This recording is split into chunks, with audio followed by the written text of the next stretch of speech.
killers didn't realize they were being recorded. So these dumb niggas caught a body on camera and they ain't even know. In Bro, that's 2021, crazy. CCTV cameras across Wembley, London captured a woman walking around with a large blue suitcase. On the surface, the footage is completely ordinary. And they put a body in a suitcase. However, this footage would soon become key evidence in I guess because people gonna think that shit is like luggage or some shit. The most brutal crimes in Wembley's recent history. The incident took place the evening of June 11 when the Metropolitan Police received a call from a man in distress. He was a temporary resident at a house on Chaplin Road, and according to him, the owner of the house, a 67-year-old woman who went by Deborah, was missing. Her phone and glasses, the two things she always kept on her, were also still in the house. But what made her absence most concerning was the fact that Deborah had a history of severe mental health struggles. She was diagnosed with schizophrenia, and at one point believed that Prince Charles, along with the country's prime minister, were communicating with her through YouTube. Yeah, she one of those. Deborah also had no family in the country she could have gone to either. The only people who knew her were those who attended the same church as she did. And speaking with people from the church gave investigators their first lead. One of Deborah's friends, 37-year-old Gemma Mitchell, told officers that Deborah had been depressed and that she went to stay with friends close to the ocean. Unfortunately, this lead turned out to be a dead end, as none of the CCTV cameras around her home captured her leaving that morning. Investigators also didn't find any records of her using a taxi service or public transport. After 2 more weeks of fruitless searching, investigators had nearly run out of all potential leads. They needed a breakthrough, or the case risked going unsolved forever. Fortunately, the search finally reached its end on June 27, but in the way investigators feared most. Hi, I just found a body. Oh, go ahead, caller. What's your emergency? I just found a... Damn, so she died. Nah, that's crazy. Body? Right, okay. A body, is it... Are they breathing? No, they're dead. They look like they've possibly been there like a few days or something. A hiker discovered the remains of Deborah on a wooden path next to Bennett Road in Sulcombe, Devon, over 200 miles from her home in Wembley. Yo, what? Niggas took her 4 hours away?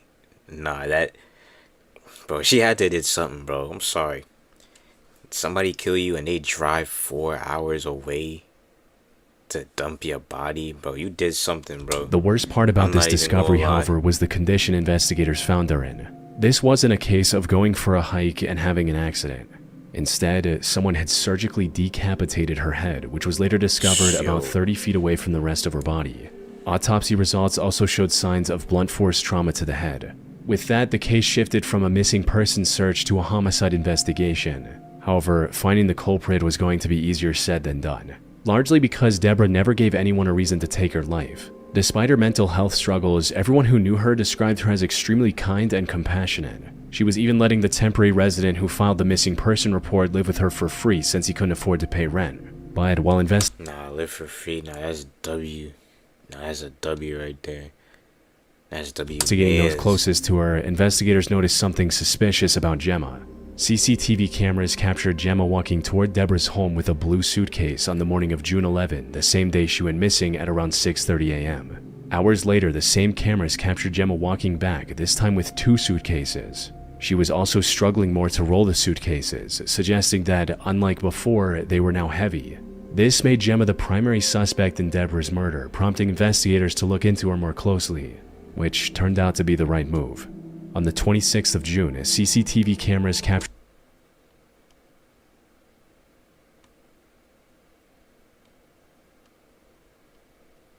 I appreciate you, bro. her struggling to load the same blue suitcases into the back of a rental car. She then drove to the same road where Deborah's remains were found a day later. This was enough evidence for the police to obtain a warrant and arrest Gemma on July 6.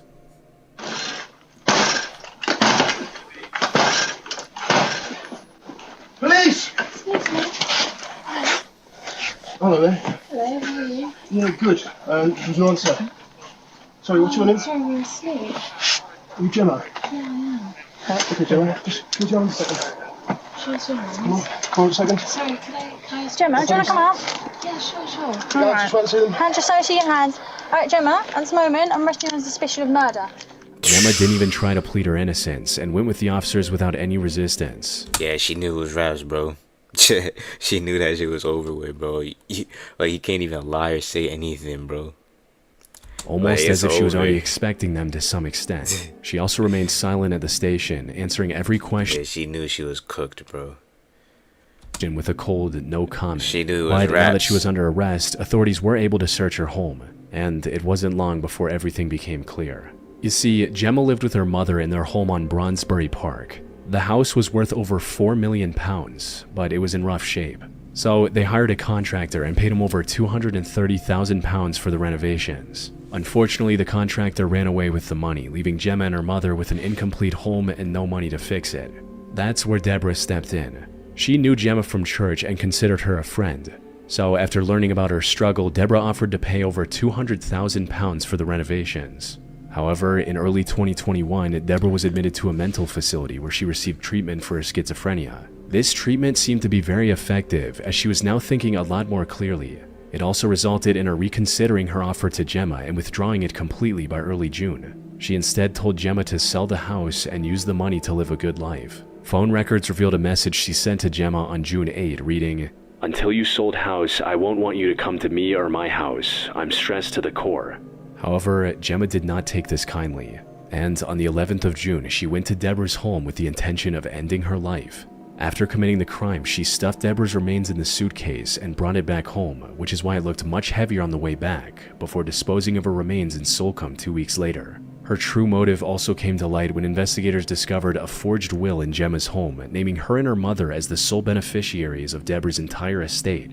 All of this was more than enough evidence Sole beneficiary. Yo, nah, she's wildin', what? to convict Gemma. She stood trial on October 20. Alright, yo, bro, what the fuck is this? Bro, what is this nigga's cut, bro?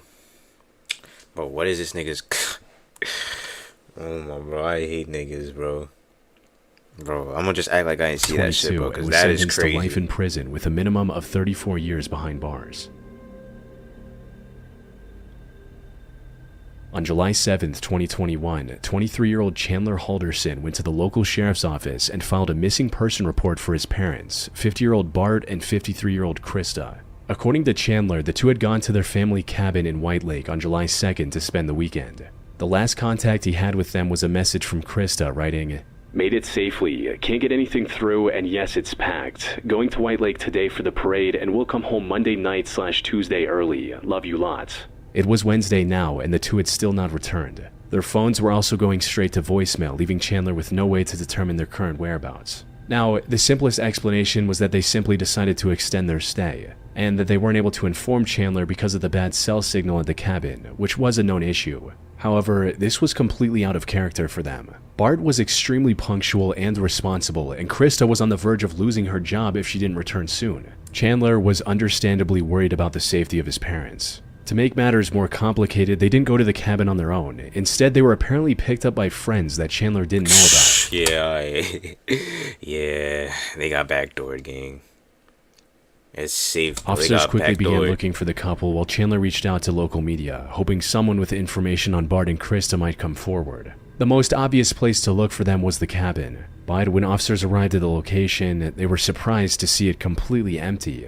They had to break open the front door only to find zero signs of recent activity. It seemed like Bart and Krista never made it to the cabin. But if that was the case, why did Krista tell Chandler that they made it safely in her text? In the meantime, Chandler turned to the neighbors to check if any of their doorbell cameras captured anything about Bart and Krista, but that didn't prove very useful either. Without any other leads, investigators went back to the Halderson home to look for any clues. They also brought Chandler in for questioning since he was the last person who saw the couple. Though, until now, Chandler appeared to be a perfect son. Despite living with his parents, Chandler was doing very well for himself. He had already gained valuable work experience in several Nah, don't tell me this nigga off his parent. Nah, it's no different way. fields at just 23 years old, and had even received a job offer from Let me keep watching, bro, because I hope what I think isn't the case, bro. SpaceX. Unfortunately, before he could accept the offer, he accidentally fell down the stairs. This resulted in him sustaining severe nerve damage in the legs, forcing him to reject the SpaceX offer and focus on recovery. He had also been very cooperative with the police up until this point, but as it turned out, the concerned look on his face was nothing but a complete lie. His behavior started becoming suspicious as soon as he was brought in for questioning. Not realizing he was being recorded, Chandler was seen in the interrogation room putting his head up against the wall, almost as if he was trying to listen in on what the detectives knew, likely so he could adjust his story accordingly. The investigators searching his home also discovered some rather concerning evidence. This included things like missing floor tiles and cabinets from the kitchen, a broken glass pane from the fireplace, and most concerningly, splatters of recently cleaned blood all throughout the house. Yeah. However, nah, this nigga. There's no way this nigga offed his parents, bro. Then he filed a missing person. Nah, gang. This shit Chandler is seemed to have an crazy. excuse for everything. He blamed the missing tiles and cabinets on renovations, and claimed the fireplace glass broke while playing with one of his dogs using a tennis ball. As for the blood, Chandler claimed that it came from Krista having excessive nosebleeds, and from Bart getting a deep cut on his leg while doing some repair work at home. But investigators were starting to notice some inconsistencies in his statements. For instance, at one point during the interview, Chandler claimed that he couldn't drive because of his leg injuries. But not long after, he mentioned driving to multiple places to celebrate the 4th of July holiday. However, despite their suspicion, investigators had no proof of any foul play from Chandler. That is, until they received a call from a woman named Cress. She was a family acquaintance of Chandler's girlfriend Catherine, and the two had actually gone to her place for dinner on the 4th of July. According to Cress, Chandler visited her farm in Cottage Grove on July 3rd, asking to use her pool. She said yes and went on with her day. But when she came back to check on him an hour later, he wasn't in the pool. Instead, his car was backed up to a wooded area next to the farm and its trunk was open. Investigators rushed Nah, what? the location she provided. No And way. not far into the wooded area, they found the dismembered remains of Bart Halderson.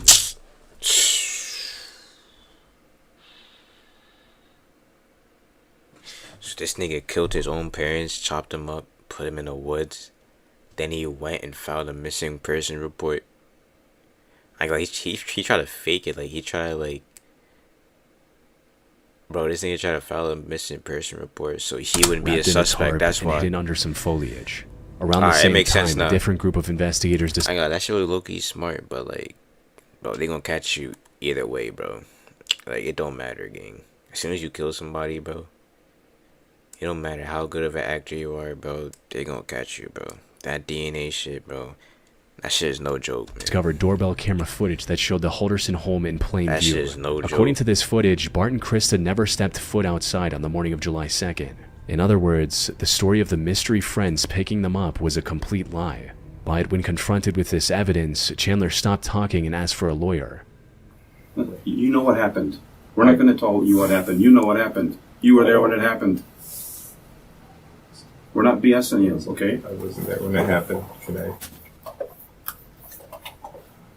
We know more I than you think we know. I Okay? understand.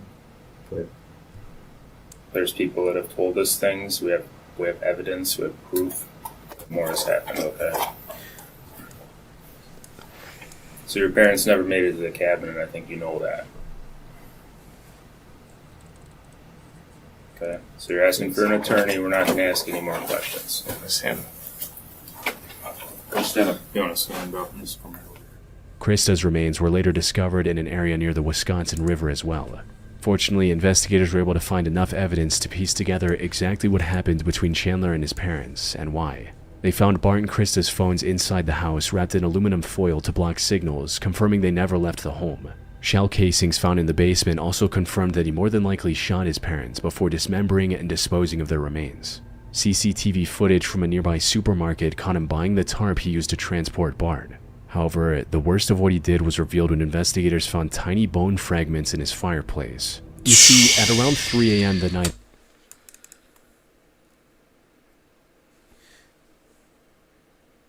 Yeah, that nigga's that, a crazy. neighbor's doorbell Nigga camera burned captured his- a strange light coming from Nah, nigga burned his parents, bro. Nah, bro. the Halderson's home. It got extremely bright before going out. Put simply, this bright light his neighbor's camera captured came from Chandler trying to cremate his parents. But the fire likely got out of hand and shattered the glass pane, resulting in him abandoning that idea. As for why he committed such a horrific crime, that had to do with his successful career. As it turned out, almost all of it was a lie. He never graduated, never did any jobs he claimed to have done, and thus the offer from SpaceX was a lie as well. Bro, so this nigga lied about his whole life, bro. This nigga lied about his whole life, bro. Why?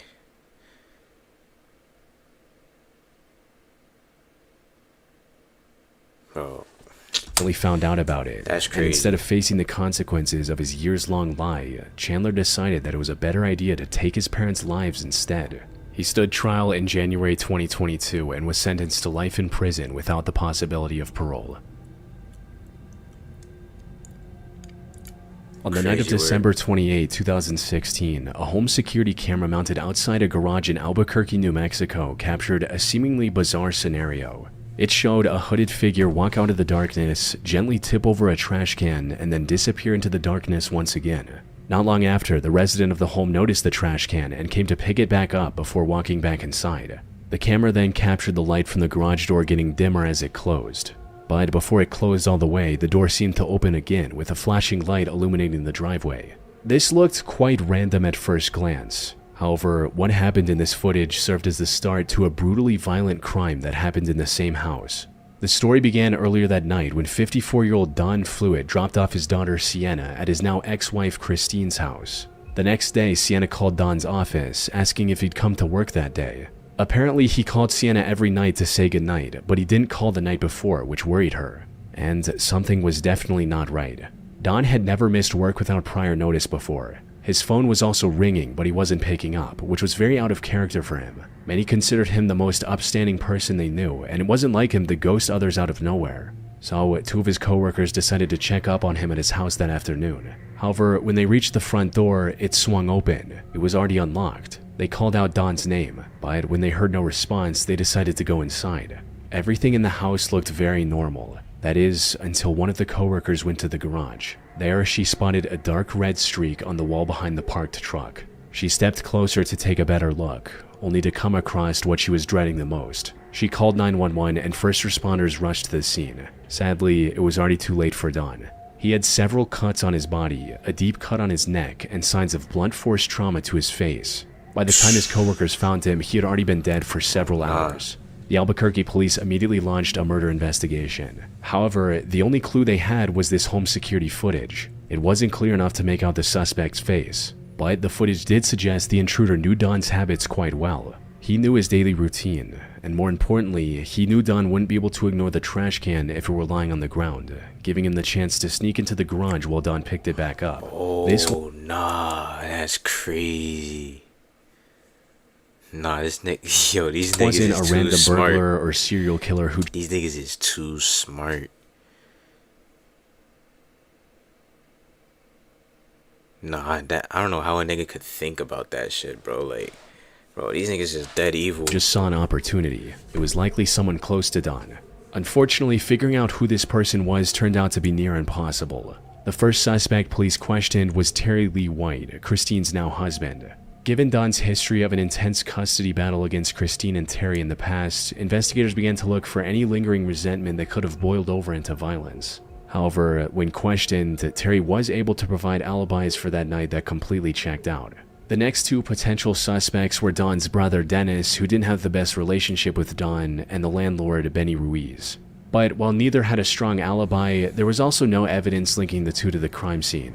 With that, the investigation was back at square one. It wasn't until March 31, 2017 that the killer was identified. It turns out the person who led detectives to the truth was none other than Don himself. You see, despite likely getting ambushed by the killer, Don did not go down easy. He fought back and ended up scratching the attacker. This allowed investigators to find foreign DNA under his fingernails and match it against the samples police had taken from the suspects. More than 3 months after the crime, Don's killer was finally identified as 51-year-old Terry Lee White. After clocking in at work as a commercial truck driver, Terry went to Don's place and carried out a plan he had likely been thinking over for a very long time, with the home security footage of him sneaking in Don's driveway showing how premeditated this whole thing was.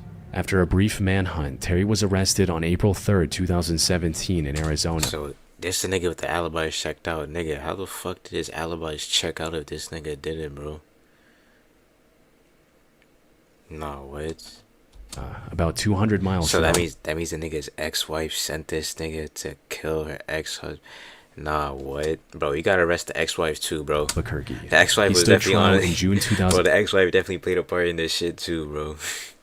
An 18 for his crime and was sentenced to life in prison without the possibility of parole. Nah, that shit is scary, bro. I don't know why I watched this shit during the nighttime. I don't know what I was thinking, bro. But nah, the ex-wife definitely played a part in that shit too, gang. Like, you gotta arrest the ex-wife too, gang. Cause nah, that shit is crazy.